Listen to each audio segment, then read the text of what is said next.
السلام علیکم ورحمۃ اللہ تعالی وبرکاتہ۔ الحمد للہ الذی فضل سیدنا ومولانا محمدا صلی اللہ تعالی علیہ وسلم علی العالمین جميعا وأقامه يوم القيامة للمذنبين المتلوثين الخطائين الهالكين شفيعا فصلى الله تعالى عليه وسلم وبارك عليه ومن هو محبوب ومرضي لديه صلاة تبقى وتدوم بدوام ملك الحي القيوم ونشهد أن لا إله إلا الله وحده لا شريك له ونشهد أن سيدنا ومولانا محمدا عبده ورسوله بالهدى ودين الحق أرسله أما بعد وأعوذ بالله من الشيطان الرجيم بسم الله الرحمن الرحيم فليذهبوا قليلا وليبكوا كثيرا صدق الله العظيم وبلغنا رسوله النبي الأمين المدين الكريم ونحن على ذلك لمن الشاهدين والشاكرين والحمد لله رب العالمين۔ محترم حضرات، جس آیت کریمہ کے مختصر سے حصے کو میں نے پڑھا، اس سلسلے میں کچھ عرض کرنے سے پہلے آئیے ہم اور آپ مل کر کے نہایت ہی عقیدت و محبت کے ساتھ دل کی اتھاہ گہرائیوں سے نبی پاک جناب احمد مصطفیٰ محمد مصطفیٰ روحی فدا صلی اللہ علیہ وسلم کے دربار مہربان میں دل کی اتھاہ گہرائیوں سے آواز بلند درود پاک پیش فرما لیں۔ اللہم صلی علی سیدنا مولانا محمد وعلی آل سیدنا مولانا محمد وبارک وسلم صلی علیہ وسلم وسلام علیکہ یا رسول اللہ صلی اللہ علیہ وسلم۔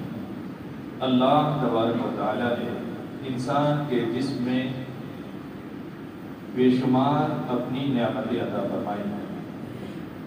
ہاتھ کا اپنا کام ہے، انگلیوں کا اپنا کام ہے، دماغ اپنا کام کرتا ہے، آنکھیں اپنا کام کرتی ہیں، کان اپنا کام کرتا ہے، منہ اپنا کام کرتا ہے۔ پھر منہ کے اندر اگر ہم جھانک کر کے دیکھیں، کہتے ہیں لب ہیں وہ الگ ہیں، دانت ہیں الگ ہیں، تالو ہے الگ ہے، زبان ہے وہ الگ ہے، اور زبان کے الگ الگ حصے سے الگ الگ حروف نکلتے ہیں، وہ ایک الگ ہے۔ رب نے فرمایا وَإِن تَعُدُّوا نِعْمَتَ اللَّهِ لَا تُحْصُوهَا، گنتے رہو اللہ کی نعمتیں گن نہ پاؤ گے، گنتے رہو اللہ کی نعمتیں گن نہ پاؤ گے۔ ایک آیت کے مختصر سے حصے کو میں نے پڑھا، یہ بہنے والا آنکھ سے آنسو بیماری سے بنے تو ناپاک ہے۔ بیماری اگر کوئی ہو جائے اور آنسو بیماری کی وجہ سے، کسی مرض کی وجہ سے نکلے، ناپاک ہے اور وضو اس سے ٹوٹ جاتا ہے۔ لیکن خشیت الہی سے نکل جائے، اللہ کے خوف سے نکل جائے، کسی اور وجہ سے نکل جائے، تو فرماتے ہیں ترقی درجات کا یہ سبب ہوا کرتا ہے۔ بنیادی طور پر اگر دیکھا جائے تو آنسو کو اللہ نے نعمت بنایا، ہر اعتبار سے نعمت ہے۔ دیکھو، بہے گا تو فائدہ ہوگا، نہیں بہتا تو فائدہ نہیں ہوتا ہے۔ گھروں میں عورتیں رو پیٹ کر کے برابر ہو جاتی ہیں، ان کا دل کا غم جو ہوتا ہے ہلکا ہو جاتا ہے، آنسو میں بہہ جاتا ہے۔ اور مرد رویا نہیں کرتا، اب تو مرد عورتوں سے بھی زیادہ رو رہے ہیں، وہ الگ بات ہے، لیکن عمومی طور پر آنکھ سے آنسو نہیں نکلتے تو اس کے دل میں وہ بات موجود رہ جاتی ہے، اس کے دل میں ایک عجیب سی کیفیت پیدا ہوتی ہے۔ کیوں؟ آنسو نکلے نہیں، غم بہا نہیں، غم جہاں تھا وہیں پر رہ گیا۔ تو آنسو اللہ کی اتنی بڑی نعمت ہے کہ انسان جو بوجھ جو غم لے کر کے جیتا ہے، اگر آدمی رو دھو لے تو وہ غم نکل جایا کرتا ہے۔ تو کہتے ہیں آپ غور کر کے دیکھو، آنسو کا بہنا ضروری ہے۔ ہم سمجھتے صرف خوش رہو کس نے منع کیا، لیکن اس کے ساتھ ساتھ آنسو کا بہنا بھی ضروری ہے. آنسو اگر بہے گا، دنیا کے اعتبار سے دیکھو، ہم چلتے ہیں، سفر کرتے ہیں، اگر کوئی تنکا یا کوئی کیڑا چھوٹا سا آنکھ میں پڑ جاتا ہے، اس کے زہریلے اثرات جب پھیلنا شروع ہوتے ہیں تو اللہ اپنی قدرت کا اظہار فرماتا ہے اور وہاں پر آنسو کو پیدا فرما دیتا ہے. آنسو کرتا کیا ہے؟ وہ زہریلے اثرات ہیں ان کو ختم کر دیتا ہے، یہاں تک کہ کیڑا بھی مر جاتا ہے، اس کا اثر بھی ختم ہو جاتا ہے، اور انہی آنسوؤں کے ذریعے سے جو زہر نقصان دہ تھا وہ اللہ تبارک و تعالیٰ آنکھ سے باہر فرما دیا. کتنی بڑی نعمت ہے اللہ کی، یہ کتنی بڑی. اگر یہی آنسو بہیں تو دنیا کے امراض دور ہو جایا کرتے ہیں، اور اگر یہی آنسو اللہ کی خشیت اور اللہ کے خوف میں بہیں تو دل کے امراض بھی ختم ہو جایا کرتے ہیں. دل کے امراض بھی ختم ہو جایا کرتے ہیں. بتاؤ، صحابہ کرام رضوان اللہ تعالی علیہم اجمعین رویا کرتے تھے. حضرت ابو بکر صدیق رضی اللہ تعالیٰ عنہ نماز میں کھڑے ہو کر کے اتنا روتے کہ آپ کی داڑھی مبارک تر ہو جاتی تھی اور آنسو وہاں سے ٹپکا کرتے. حضرت عمر رضی اللہ تعالیٰ عنہ اس قدر رویا کرتے تھے کہ مورخین لکھتے ہیں کہ آپ کے چہرے پر ایک نشان پڑ گیا تھا جہاں سے حضرت عمر کے آنسو بہا کرتے تھے. بہتے بہتے نشان پڑ گیا تھا حضرت عمر رضی اللہ تعالیٰ عنہ کے چہرے پر. سوال یہ ہے، اللہ نے اتنا بڑا مقام عطا فرمایا انہیں، وہ نبی کے ہاتھوں پر ایمان لایا، وہ نبی پیغمبر کے ہاتھوں پر ایمان لایا.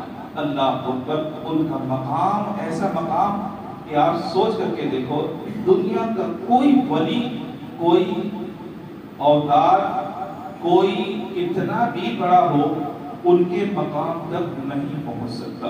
اپنے وقت کا غوث ہو، اپنے وقت کا قطب ہو، اپنے وقت کا اوتار ہو، کوئی بھی ہو، ان کے مقام تک نہیں پہنچ سکتا. صحابہ کرام رضوان اللہ تعالی علیہم اجمعین کے مقام تک نہیں پہنچ سکتا.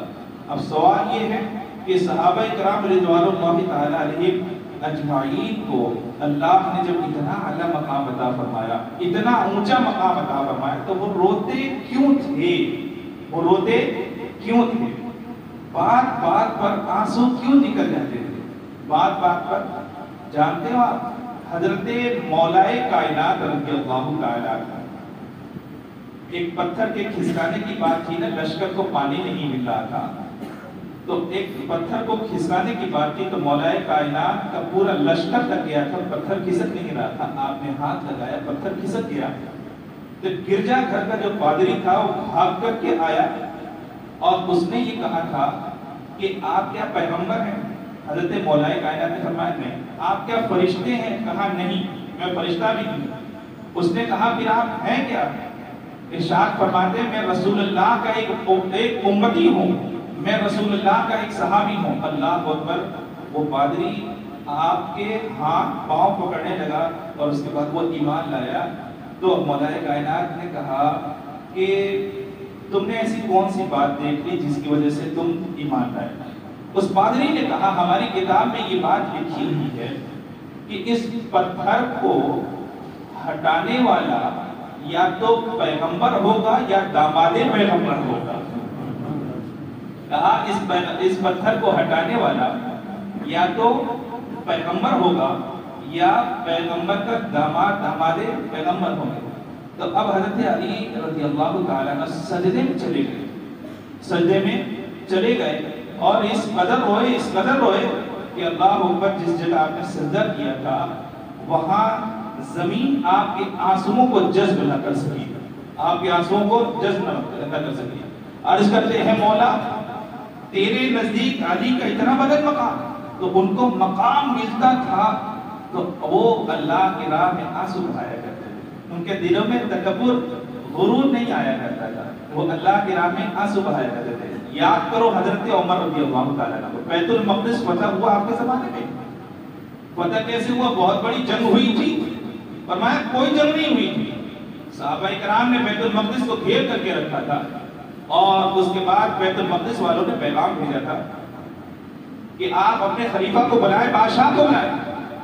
اگر اس بادشاہ میں وہ نشانیاں پائی جاتی ہیں جو ہماری کتابوں میں لکھی ہوئی ہیں کہ کس طرح کا بادشاہ ہوگا، جو بیت المقدس کو فتح کر پائے گا، اگر وہ علامتیں، وہ نشانیاں ان کے اندر پائی جا رہی ہیں تو ہم بغیر لڑے ہوئے دے دیں گے، کیونکہ ہماری کتابوں میں لکھا ہوا ہے کہ لڑنے سے کوئی فائدہ نہیں، وہ آئے گا تو لے کر کے جائے گا، اس کے نصیبے میں بیت المقدس کی فتح جو ہے وہ لکھ دی گئی ہے، اب کوئی اسے لے نہیں سکتا۔ ہاں اگر وہ علامتیں اگر نہ پائی گئی، وہ علامتیں اگر نہ پائی گئی تو اب ہم لڑیں گے۔ اس کا مطلب یہ ہے کہ یہ وہ بادشاہ نہیں ہے جس کے بارے میں ہماری کتابوں میں لکھا ہوا ہے، لہذا ہم جنگ کریں گے۔ حضرت عمر رضی اللہ تعالیٰ عنہ کے پاس پیغام گیا مدینہ المنورہ، آپ فوراً تیار ہوئے، ایک اونٹ لیا، ایک خادم کو لیا، روانہ ہو گئے سفر پر، ایک ہی اونٹ کو لیا اور ایک خادم کو لیا اور روانہ ہو گئے سفر پر۔ باری لگا دی کہ 10 میل تک میں اونٹ پر سوار رہوں گا اور تم نکیل پکڑ کے چلو گے، اور 10 میل کے بعد میں نکیل پکڑ کے چلوں گا، تم اونٹ پر سوار رہو گے۔ جانور ایک ہی تھا، سواری ایک تھی، سوار دو تھے۔ اتنے لمبے سفر کے لیے ظاہر سی بات ہے لگاتار اگر دونوں بیٹھ جائے تو اونٹ تھک جائے گا نا، بہت ممکن ہے کہ اونٹ مر بھی جائے راستے میں، زیادہ راہ ختم ہو جائے، آدمی اپنی منزل تک نہ پہنچ سکے، ایسا ممکن ہے۔ چنانچہ آپ نے باری لگا دی۔ اتفاق کی بات دیکھو، جب بیت المقدس پہنچے تو اب غلام کے بیٹھنے کی باری تھی اور عمر کے لے کے چلنے کی باری تھی۔ لوگوں نے، صحابہ نے عرض کیا عمر ایسا نہ کریں، آپ کو ہم خلیفہ، بادشاہ، ایک شہنشاہ کے طور پر بیت المقدس والوں کے سامنے پیش کر رہے ہیں۔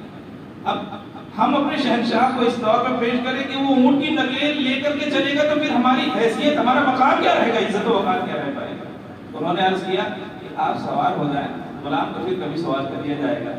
غلام نے خود دستبستہ عرض کیا تھا، حضور معاملہ صرف اتنا ہے کہ یہاں پر لوگ دیکھیں گے تو اس کا اچھا پیغام نہیں جائے گا۔ عمر کی زبان سے نکلنے والا ایک ہی جملہ تھا، انصاف انصاف ہوتا ہے، چاہے کوئی عام آدمی ہو یا خلیفہ ہو، حکم ایک ہی ہوا کرتا ہے۔ بات میرے اور تمہارے درمیان میں طے ہو چکی تھی کہ 10 میل تم بیٹھو گے، 10 میل میں بیٹھوں گا، میرا 10 میل ختم ہو چکا ہے، تمہیں بیٹھنا ہے تو بیٹھے، دنیا کو جو چاہے پیغام جانا ہے۔ آپ اسی حالت میں تشریف لے گئے۔ آپ کو اس تاریخ کے بارے میں معلوم ہے، تاریخ میں یہ ہے کہ بیت المقدس والوں نے جب دیکھا تھا تو بیت المقدس کی چابی کو لا کر کے عمر کے قدموں میں رکھ دیا تھا۔ بیت المقدس کی چابی کو لا کر کے قدموں میں حضرت عمر کے ڈال دیا تھا، اور پھر لوگوں نے پوچھا تھا عمر میں کیا دیکھ لیا آپ نے، عمر میں کیا دیکھ لیا آپ نے۔ پہلے تو بیت المقدس والوں نے پوچھا تھا 2 آدمی آ رہے ہیں، ان میں سے ایک اونٹ کے اوپر بیٹھا ہے، دوسرا نکیل لے کر کے چل رہا ہے، اس میں خلیفہ کون ہے اور خادم کون ہے؟ لوگوں نے بتایا تھا اونٹ پر جو بیٹھا ہوا ہے وہ خادم ہے، اور جو نکیل لے کر کے چل رہا ہے وہی خلیفہ زمانہ عمر ہے، وہی خلیفہ زمانہ عمر۔ لوگوں نے چابی کو لا کر رکھ دیا تھا۔ لوگوں نے پوچھا کون سی علامت آپ نے دیکھ لی کہ عمر کے قدموں میں چابی بغیر لڑے ہوئے اتنا بڑا شہر آپ نے حوالے کر دیا؟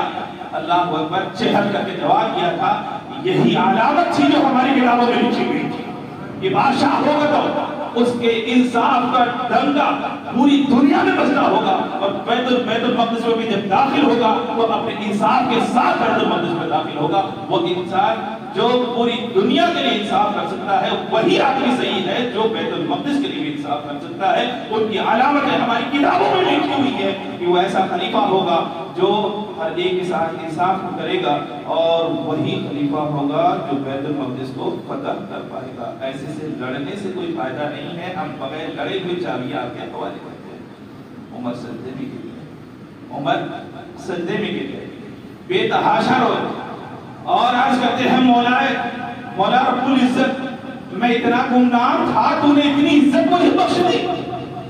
مولا رب العزت، میں اتنا گمنام تھا اور تو نے مجھے اتنی عزت بخش دی کہ دوسری اقوام پہ جو کتابیں نازل فرمائی اس میں عمر کا ذکر موجود ہے۔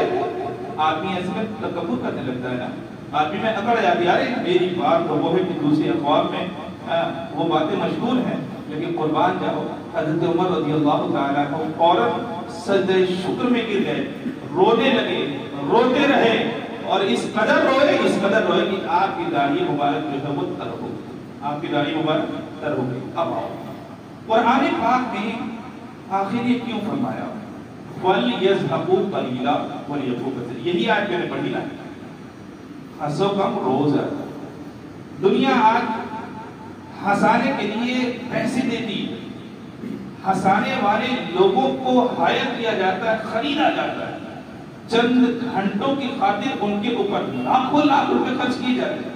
ان کے لیے باقاعدہ چینل چلا کرتے ہیں اور نہ جانے کیسے کیسے چیزیں ان کے خرافات کے طور پر وہ دنیا کے سامنے لائی جاتی ہیں.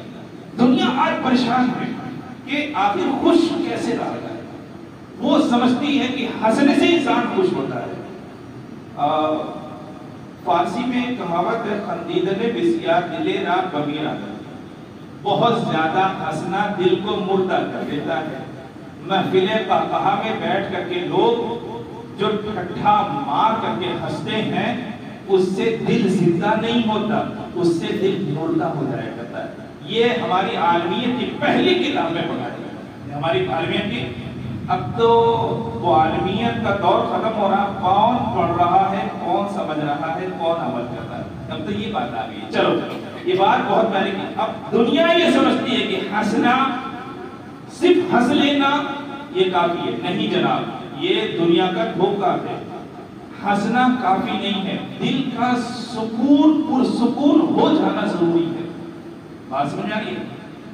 صرف ہنس لینا کافی نہیں ہے, دل کا پرسکون ہونا ضروری ہے. اگر دل سکون میں ہے تو اللہ رب العزت اسے ہنسی عطا فرمائے گا.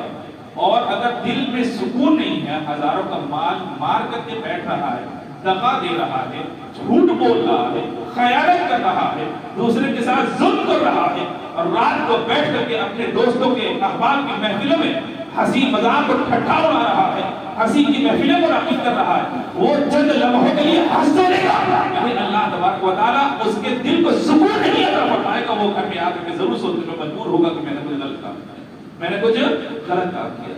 تو ہنس لینا یہ زندگی کی پریشانیوں کا حل نہیں ہے.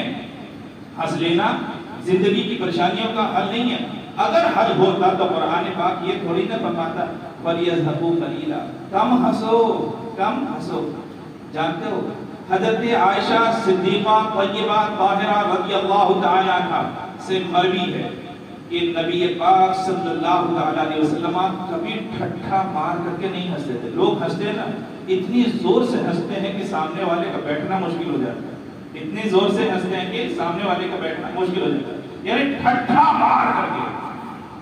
حضرت عائشہ صدیقہ طیبہ طاہرہ رضی اللہ تعالی عنہ ارشاد فرماتی ہیں کہ پیغمبر کبھی ایسے نہیں ہنستے تھے. پیغمبر ہنستے تھے صحت فرماتے تھے, چہرے پر مسکراہٹ آ جایا کرتی, چہرے پر تبسم آ جایا کرتا تھا, یہاں تک کہ آپ کے دندان مبارک یہ دکھ جایا کرتے تھے, لیکن آپ کبھی بھی منہ کھول کر کے نہیں ہنسا کرتے تھے. حضرت عائشہ صدیقہ طیبہ طاہرہ رضی اللہ تعالی عنہ فرماتی ہیں کہ میں نے نبی پاک صلی اللہ تعالی علیہ وسلم کو کبھی بھی ٹھٹھا مار کر کے ہنستے ہوئے نہ دیکھا, یہاں تک کہ آپ کے تالو نظر آئے, یہاں تک کہ آپ کے تالو نظر آئے. آدمی جب پورا منہ کھول دیا کرتا ہے اور ٹھٹھا مار کر کے ہنسا کرتا ہے تو اس کے تالو نظر آ جایا کرتے ہیں. حضرت عائشہ فرماتی ہیں کہ میں نے زندگی میں کبھی بھی نبی پاک صلی اللہ تعالی علیہ وسلم کے تالو مبارک کو نہیں دیکھا. سرکار کبھی ایسے ہنسی نہیں, سرکار کبھی ایسے ہنسے نہیں. یہ بتاؤ سرکار سے بڑا کوئی تھا؟ اللہ نے اپنے بعد اگر کسی کو سب سے بڑا بنایا ہے تو اللہ اپنے محبوب صلی اللہ تعالی علیہ وسلم کو بنایا. وہ خوش رہنے کے لیے ایسا کیوں نہیں کرتے تھے؟ تو معلوم ہوا کہ دنیا کا یہ دھوکہ ہے, دنیا کا یہ دھوکہ ہے کہ لوگ بات کرتے ہیں کہ ہنسا جائے, ہنسی کی محفل منعقد کی جائے, اس ہنسنے ہنسانے کے لیے انسان کرتا ہے, چٹکلے بولتا ہے, جوک بولتا ہے, اور اس میں ہوتا کیا ہے؟ عمومی طور پہ جھوٹ ہی تو ہوتا ہے. بتاؤ کیا عمومی طور پہ اس میں جھوٹ نہیں ہوتا؟ ہنسانے کے لیے بلا وجہ بات کو بتنگڑ بنا کر کے پیش کیا جانا, کیا عمومی طور پر اس میں جھوٹ نہیں ہوتا؟ اب جھوٹ بولنے کے بعد تھوڑی دیر کے لیے آپ پر ہنسی تو طاری ہو گئی, لیکن یہ بتاؤ جھوٹ آپ کے دل کو کبھی سکون دے سکتا ہے؟ جھوٹ آپ کے دل کو کبھی سکون دے سکتا ہے؟ کبھی نہیں دے سکتا جناب. کبھی بھی جھوٹ سے سکون نہیں مل سکتا. سکون ملے گا تو فرماتے ہیں کہ وہ کیسے ملے گا؟ فرماتے ہیں جو دل، جو آنکھیں اللہ کی خشیت میں آنسو بہایا کرتی ہیں، اللہ تبارک و تعالیٰ انہیں سکون عطا فرما دیا کرتا ہے. اللہ تبارک و تعالیٰ انہیں سکون عطا فرما دیا کرتا ہے. ایک موقع پر نبی پاک صلی اللہ تعالیٰ علیہ وسلم نے ارشاد فرمایا، کل قیامت کے دن اللہ تبارک و تعالیٰ ارشاد فرمائے گا جہنمیوں کو جہنم میں ڈال دیا جائے اور جنتیوں کو جنت میں ڈال دیا جائے. چنانچہ حضرت آدم علیہ السلام کو حکم ہوگا کہ اے آدم، آپ جہنمیوں کو جہنم میں ڈال دیں، جنتیوں کو جنت میں ڈال دیں. حضرت آدم علیہ السلام اللہ کی بارگاہ میں عرض کریں، مولا کتنوں کو جہنم میں ڈالا جائے اور کتنوں کو جنت میں ڈالا جائے؟ حکم ہوگا، اے آدم 1000 میں سے 999 کو جہنم میں ڈال دو اور ایک کو جنت میں ڈالو، ایک کو جنت میں ڈالو. یہ بات جب صحابہ کرام نے سنی، صحابہ کرام نے سنی، نبی پاک صلی اللہ علیہ وسلم ارشاد فرما رہے تھے نا کہ کل قیامت میں ایسے ہوگا، آپ رونے لگے. صحابہ کرام بیٹھے ہوئے تھے، رونے لگے اور اس قدر روئے کہ بعض صحابہ کی ہچکی آنے لگی اور بعض صحابہ تو بے ہوش ہو گئے، بعض صحابہ تو بے ہوش ہو گئے، بے تحاشا روتے رہے. اور پھر اللہ کے پیغمبر سے عرض کیا، اللہ کے پیغمبر کا 999 اگر جہنم میں ہی مٹا دی جائیں گے تو ہمارا ٹھکانہ کہاں ہوگا؟ ہم کہاں ڈالے جائیں گے؟ اللہ کے پیغمبر کیا ہم بھی جہنم میں ڈالے جائیں گے؟ روتے رہے، بلبلاتے رہے. اللہ کے نبی صلی اللہ تعالیٰ علیہ وسلم سے پوچھتے رہے. تھوڑی دیر کے بعد وحی نازل ہوئی، حضرت جبرائیل علیہ السلام آئے اور پھر انہوں نے اللہ کا پیغام رسول اللہ صلی اللہ تعالیٰ علیہ وسلم کو سنایا. عرض کیا، اللہ کے پیغمبر، اللہ تبارک و تعالیٰ حکم دیتا ہے کہ آپ کے جتنے صحابہ ہیں اور آپ کے جتنے ماننے والے ہیں، آپ کی جتنی تابعداری کرنے والے ہیں، اگر وہ اخلاص کے ساتھ آپ کی تابعداری کرتے رہیں گے تو اللہ تبارک و تعالیٰ بلا حساب و کتاب انہیں جنت میں داخل کرے گا. یہ رونے کا ثمرہ ملا تھا، یہ رونے کا ثمرہ ملا تھا. صحابہ روئے حضرت آدم علیہ السلام کی گفتگو کو سن کے. کیا تھا 999؟ جب بابا دنیا میں جب یہی اوسط رہے گا، یہی ایوریج رہے گا کہ 999 اگر جہنم میں ڈال دیا جائے تو ہم اور آپ کہاں جائیں گے؟ ہم اور آپ کہاں جائیں گے؟ صحابہ بلبلانے لگے، صحابہ بلبلانے لگے. عرض کیا، اللہ کے پیغمبر کیا ہم بھی جہنم میں ڈال دی جائیں گے؟ ایسی نہ سرکار نے کوئی جواب نہیں ارشاد فرمایا. اس وقت اس موقع پہ کوئی جواب ارشاد نہیں فرمایا. اور پھر کچھ ہی دیر کے بعد حضرت جبرائیل جب آئے تو آپ نے ارشاد فرمایا، عرض کیا، اللہ کے پیغمبر، اللہ فرماتا جو آپ کی سچے دل سے اطاعت کرے گا، فرما برداری کرے گا، اللہ تبارک و تعالیٰ نہ صرف یہ کہ اسے جنت میں داخلہ عطا فرمائے گا بلکہ جنت میں بلا حساب و کتاب داخلہ عطا فرمائے گا. کتنی بڑی بات ہے. آپ سوچ کر کے دیکھو، اللہ رحیم ہے، اللہ کریم ہے. آج خوشی کے نام پر کتنے دھوکے دیے جاتے ہیں، آپ کو اندازہ ہے؟ خوشی کے نام پر آج کتنے بڑے بڑے دھوکے دیے جاتے ہیں. اس بات کا دیکھو، سب سے بڑی چیز ہے ہمارے یہاں رسم و رواج کی ہوگی. ایک مسئلہ اس موقع پہ واضح کر دیتا ہوں. کسی نے مجھ سے کہا تھا کہ جمعے میں بول. ہمارے یہاں اگر کسی کا عقیقہ نہیں ہوتا ہے نا، بچہ جب پیدا ہوتا ہے تو حکم یہ ہے کہ اس کا ایک اچھا نام رکھا جائے. اللہ تبارک و تعالیٰ کے نزدیک سب سے اچھے نام جو ہے عبداللہ، عبدالرحمن، یہ اللہ کے پسندیدہ نام ہے. اور پھر اللہ کے بھی فرماتے ہیں کہ پیغمبر کے نام پر نام رکھا جائے یا اولیاء صالحین جو نیک متقی لوگ ہیں ان کے نام پر بچوں کا نام رکھا جائے. لوگ آج کل بچوں کے نام ایسے تلاش کرتے ہیں کہ حضرت ایک الگ طریقے کا ہو جو کسی کا نام ہو. ایسے کے پیچھے نہیں پڑنا چاہیے. جن ناموں سے برکت حاصل کی جا سکتی ہے ان ناموں کو اپنے بچوں کو رکھو، وہ نام اپنے بچوں کو دیں. کیوں؟ کیونکہ حکم یہ ہے کہ ان ناموں کی برکتوں کا اثر جو ہے وہ بھی بچے کے اوپر ہوا کرتا ہے. ان ناموں کے برکتوں کا اثر جو ہے وہ بچوں پر ہوا کرتا ہے. تو حکم کیا ہے؟ حکم یہ ہے کہ جب بچہ پیدا ہو اس کے سیدھے کان میں اذان دی جائے، اس کے الٹے کان میں کہتے ہیں کہ اقامت کہی جائے اور اس کا نام جو ہے وہ اسی وقت رکھ دیا جائے. بہت سارے لوگ ایک ہفتے تک ڈھونڈتے ہی رہتے ہیں کیا نام رکھیں کیا نام رکھیں. ایسا نام ہونا چاہیے کہ خاندان میں کسی کا نہ ہو، ایسے کے پیچھے نہیں بھاگنا چاہیے، نام میں تاخیر نہیں کرنی چاہیے۔ 7ویں دن کا حکم کیا ہے؟ فرماتے ہیں کہ والد اپنے بیٹے کا عقیقہ کرے گا، اپنے بیٹے کا عقیقہ کرے گا۔ کہتے 7ویں دن کا کیا حکم ہے؟ کہا بال چھلوایا جائے گا، سر چھلوایا جائے گا، اور بال کا جتنا وزن ہوگا، یہ مستحبات میں سے، فرض واجب میں سے نہیں، یہ فرض واجب میں سے نہیں، جتنا بال کا وزن ہے فرمایا اتنا چاندی صدقہ کیا جائے گا، اتنی چاندی دی جائے گی، غریب عمر فقراء میں تصدق کیا جائے گا۔ یہ بہتر ہے، یہ مستحب ہے۔ اب کوئی نہ کر سکے تو اس کا مطلب یہ نہیں ہے کہ اب وہ زندگی بھر کے لیے گنہگار ہو گیا، ایسا نہیں ہے۔ 7ویں دن عقیقہ کرنا کہتے ہیں یہ بہتر ہے۔ لیکن اگر کسی کا عقیقہ نہ ہو پایا، میں سمجھتا ہوں کہ بہت سارے افراد اس طرح کے ہوں گے جن کا عقیقہ نہیں ہو پایا ہوگا۔ اب بہت ساری باتیں سننے میں آتی ہیں، جس کا عقیقہ نہیں ہوا اس کی شادی بھی نہیں ہو سکتی، جس کا عقیقہ نہیں ہوا وہ حج میں بھی نہیں جا سکتا، جس کا عقیقہ نہیں ہوا وہ زکوٰۃ بھی نہیں ادا کر سکتا۔ یہ ہمارے اور آپ کے درمیان وہ مسائل ہیں جو گمراہی کی طرف لے جانے والے ہیں۔ میں نے بتایا عقیقہ مستحب، عقیقہ کیا ہے؟ یہ مستحب ہے، یہ تو بہتر ہے۔ نہیں کیا تو اب ایسا نہیں کہ ساری چیزیں ختم ہو جائیں گی، وہ زکوٰۃ دے گا تو زکوٰۃ بھی ادا ہوگی، وہ زکوٰۃ دے گا تو زکوٰۃ بھی ادا ہوگی، حج پہ جانا چاہے حج بھی کر سکتا ہے۔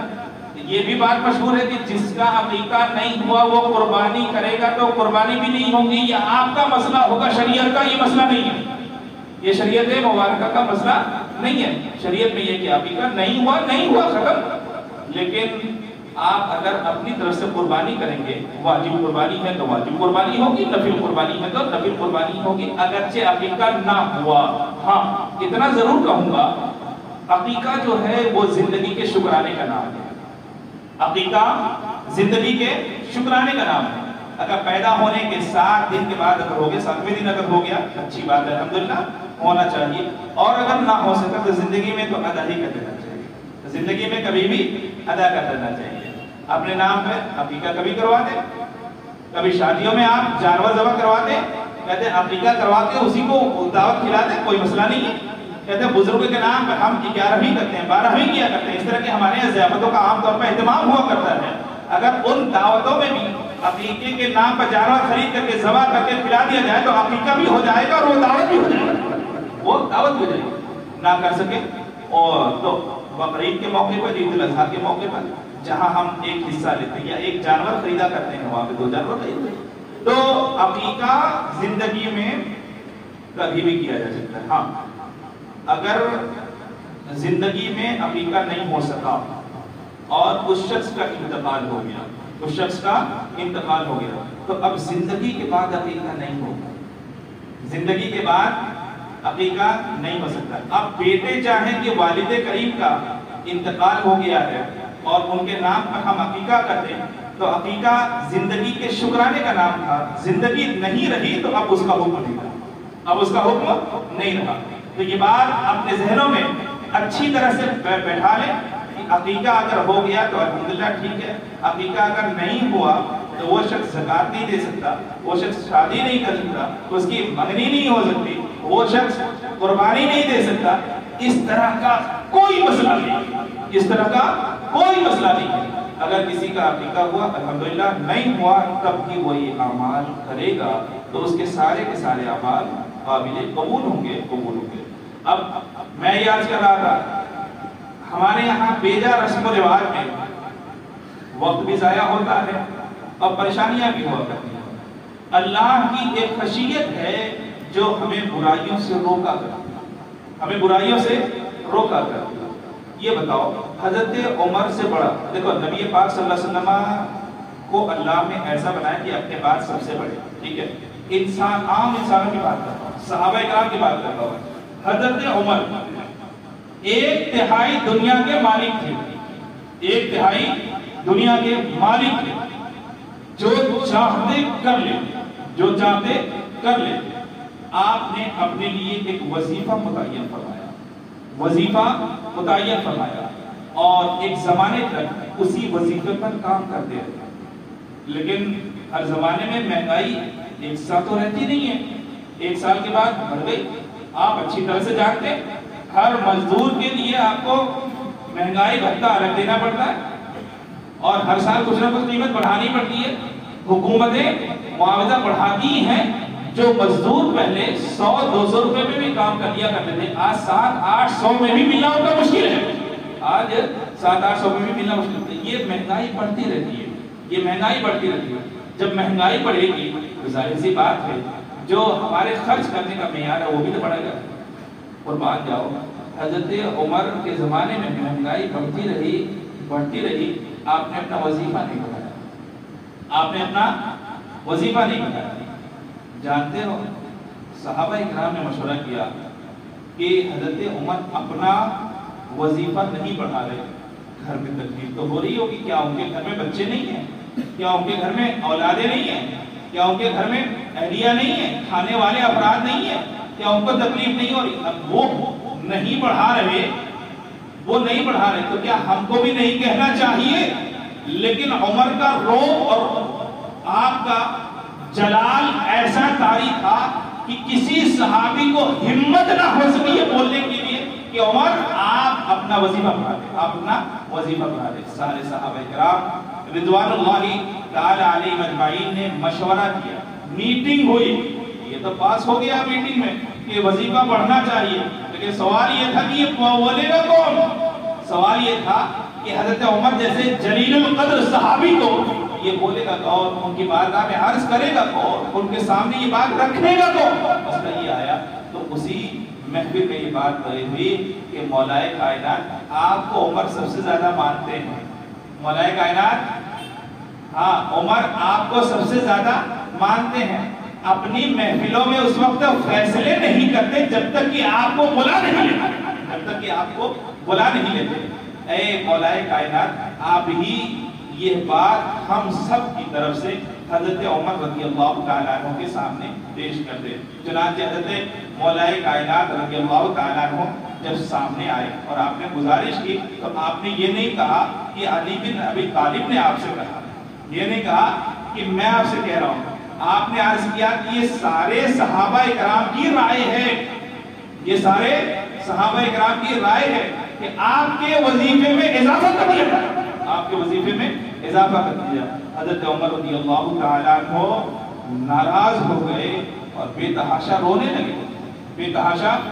لگے، آنکھوں سے آنسو جاری ہو گئے اور ارشاد فرمایا کیا عمر اس لائق ہے کہ اللہ کی نعمتوں کو اپنے اوپر زیادہ کر لے؟ کیا عمر اس لائق ہے کہ اللہ کی نعمتوں کو اپنے اوپر زیادہ کر لے؟ آج اگر کسی کو زیادہ دو گے تو کیا منع کرے گا؟ کتنا بھی زیادہ دے دو کیا منع کرے گا؟ لیکن اللہ کی خشیت ہے جو برائی سے روکتی. آپ کے زمانے میں فساد نہیں ہوا، آپ کے زمانے میں عیاشی نہیں ہوئی، آپ کے زمانے میں لوگوں میں بے راہ روی نہیں آئی، آپ کے زمانے میں لوگ عبادتوں سے وابستہ رہے، مسجد آباد رہی، ہمیشہ اللہ کی اطاعت و فرمانبرداری میں زندگی گزارتے رہے. اگر بادشاہ اچھا ہے تو رعایا بھی اچھی ہوا کرتی ہے. اب حضرت عمر رضی اللہ تعالیٰ عنہ رونے کے بعد ارشاد فرمایا کیا عمر اس لائق ہے کہ اللہ کی نعمتوں کا اس طور پر استعمال کر سکے؟ کیا عمر اس لائق ہے؟ اب سوچو وہ لائق نہیں تو کیا ہم اس لائق ہیں؟ کیا ہم اس لائق ہیں؟ آج دیکھو سیلاب آ رہا ہے، ہر جگہ اللہ کا عذاب آ رہا ہے، ہمیں تعاون کرنا چاہیے، مدد کرنی چاہیے ساری چیزیں. یہ بولنے کا مطلب یہ ہے کہ یہ بولنے کی ضرورت نہیں پڑے گی اگر ہمارے اندر وہ احساسات پیدا رہیں. وہ احساسات اگر ہمارے دلوں میں زندہ رہیں گے تو ہمیں بولنے کی ضرورت نہیں پڑے گی. اور یہ احساسات کب زندہ رہیں گے؟ جب ہم اللہ سے ڈرتے ہیں. دیکھو آنسو کتنے موقع پر بہایا جاتا ہے؟ آنسو کتنے موقع پر؟ عام طور پر والد کا انتقال ہوا آنسو بہتے ہیں، والدہ کا انتقال ہوا آنسو بہتے ہیں. بڑے کوئی کم نصیب ہی اولاد ہوگی جو والدین کی دنیا سے جانے کے باوجود بھی اس کو احساس نہ ہو. بے حیا ہے، بے حیا. اللہ اور اس کے رسول کے بعد سب سے بڑی جو نعمت ہے وہ والدین ہے. چلو تو والدین کے دنیا سے جانے کے وقت یہ آنسو بہتے ہیں، یہ آنسو بہتے ہیں. کہتے ہیں کہ اگر بیٹے کا حادثاتی طور پر انتقال ہو جائے تو آپ بھی رویا کرتا ہے، اگر بیٹی کا بھی انتقال ہو جائے تب بھی آنسو نکلا کرتے ہیں. ماں ہو یا باپ کو کوئی بھی اپنی اولاد کا جنازہ اپنے کندھے پہ اٹھانا دنیا کا سب سے بڑا بوجھ ہوا کرتا ہے. دنیا کا سب سے بڑا بوجھ ہوا کرتا ہے. اس موقع پہ بھی نہیں کرتے. کہتے ہیں کہ اگر کوئی آفت آ جائے تب بھی ایک بیٹی اپنے باپ کا گھر چھوڑ کر کے جب جاتی ہے تب بھی روتی ہے. تبھی بھی روتی ہے. آپ سوچ کر کے دیکھو, اندازہ لگاؤ, ایک 20 سال 22 سال اپنے والدین کے گھر میں رہی, اپنے والدین کے گھر میں رہی, وہ چھوڑ کر کے جاتی ہے تو چھوڑنے کا احساس ہوتا ہے, چھوڑنے کا احساس ہوتا ہے.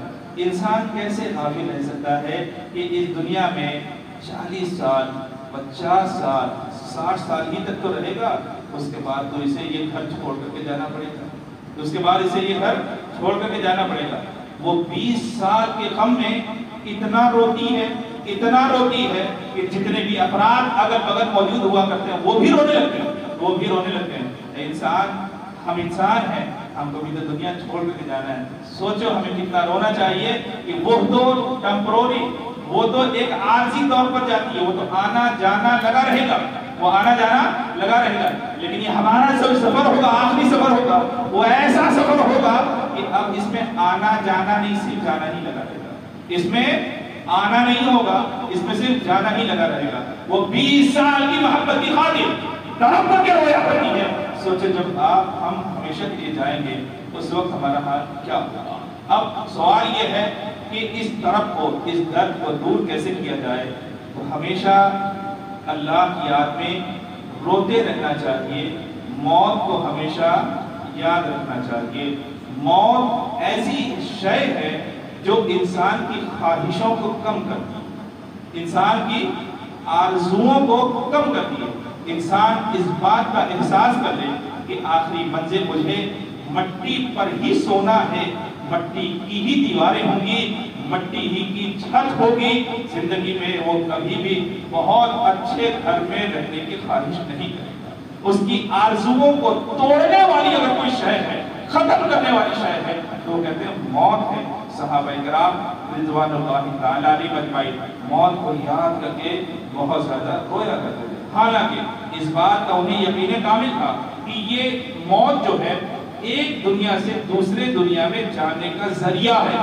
اور جیسے ہم نے زمین کے اوپر رسول پاک صلی اللہ تعالی علیہ وسلم کو پایا ہے, زمین کے نیچے بھی اللہ کے رسول صلی اللہ تعالی علیہ وسلم کو ویسے ہی پائیں گے. مسلمانوں, یہ اللہ کی جو خشیت ہے یہ ہمیں گناہوں سے بچایا جاتا ہے, یہ ہمیں گناہوں سے بچایا جاتا ہے. دیکھو, آنکھ سے بہنے والا آنسو تو ایک ہی ہے.